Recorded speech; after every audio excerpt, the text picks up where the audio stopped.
As the title says, America just hit an all-time high in debt. Crazy, $35 trillion. Woo!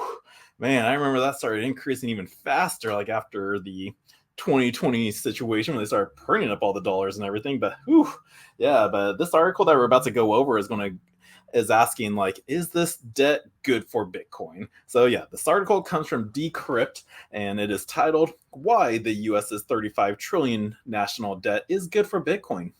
While the rising national debt is eye-catching, it doesn't provide a full picture. Rich Rosenblum, co-founder of trading from GSR, told Decrypt his thoughts on it. So yeah, let's go through this article to find out about if this is good.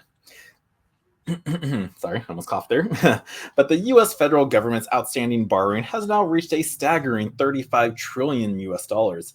In the past, and among other nations, rising national debt has led to increased inflationary pressures and eroded confidence in traditional fiat currencies. Yet, unlike other times in history, sovereign nations and investors alike have an opportunity to buy crypto as a hedge against those pressures. Rich Rosenblum, co-founder of the trading firm GSR, told Decrypt that the fact that much of the world has ballooning debt and is arguably in a debt trap is the part that's really, really good for Bitcoin, he said. Now, in such environments, investors often seek out alternative stores of value such as gold, Bitcoin, which is often dubbed as digital gold, and has been seen by some as a hedge against inflation and currency devaluation due to its decentralized nature and limited supply. Now, while rising national debt is eye-catching, it doesn't provide a full picture, Rosenblum added. Now, instead, Rosenblum pointed out that the debt to gross domestic product output, or the overall level of interest rates, inflation, and consumer expectations surrounding it, driven predominantly by increased consumer spending, inventory investment, and business investment, the U.S. real GDP in quarter 2 2024 grew at an annual rate of 2.8%, which is up from 1.4% in quarter 1. Now, the Department of Commerce figures shown below is that the real GDP adjusts for inflation and measures the value of goods and services at a constant price, with 2.8 growth considered relatively high for developed economies like the US. Now, while an expansion from the previous quarter showed a modest increase in economic growth, total public debt at a percentage of GDP remains elevated. Now, after reaching its highest level in quarter 2 in 2020 at a ratio of 132%, the debt to GDP has since fallen back slightly to just 122%, according to data from the St. Louis Federal Reserve. Now, even as the U.S. economic activity outpaces the growth in national debt, a high debt level poses challenges for the fiscal policy and economic stability ahead of an upcoming U.S. presidential election in November.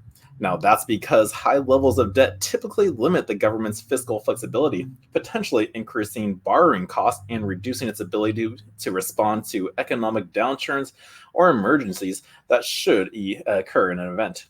Now, as the national debt soars, the purchasing power of the US dollar can diminish. High levels of national debt can lead to inflation if the government resorts to printing more money to service its debt, and Decrypt was told increased money supply without a corresponding increase in goods and services, and how that can lead to higher prices, reducing the purchasing power of the dollar. And I've already seen the dollar be losing its purchasing power since, is it 1942 or 1971? I keep getting confused. When was Nixon in charge? And when he took us off the gold standard, that was the moment the dollar died, and our purchasing power just kept going down and down. And as they keep printing more money even faster, then it's even losing its value even more. And in 2020, like, we printed over like 50% of the amount of money out there. So the dollar's been losing its value and the purchasing power is going away.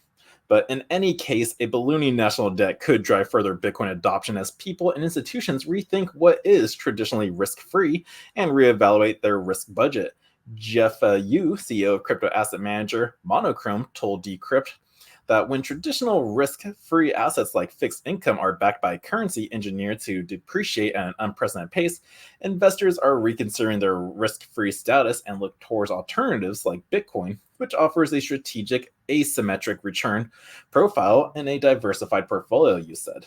So yeah, so Bitcoin is a nice little kind of a risk-free thing right now that's going on. But no, this is good. People are diversifying. They're really reevaluating like what it is, because so many people still just hold the dollar. It's like, why are you saving that? I have like a friend out there who's like just always saving money. It's like, oh yeah, if I had $2 million, I could retire and be happy. I'm like, do you not know what's going on with the dollar? Why are you saying that? Oh, he is kind of starting investing, but well, he's been an investor. He just invests in stocks. I think I tried to get him in Bitcoin, but then it dipped, and then he lost all faith in it. He just didn't like it.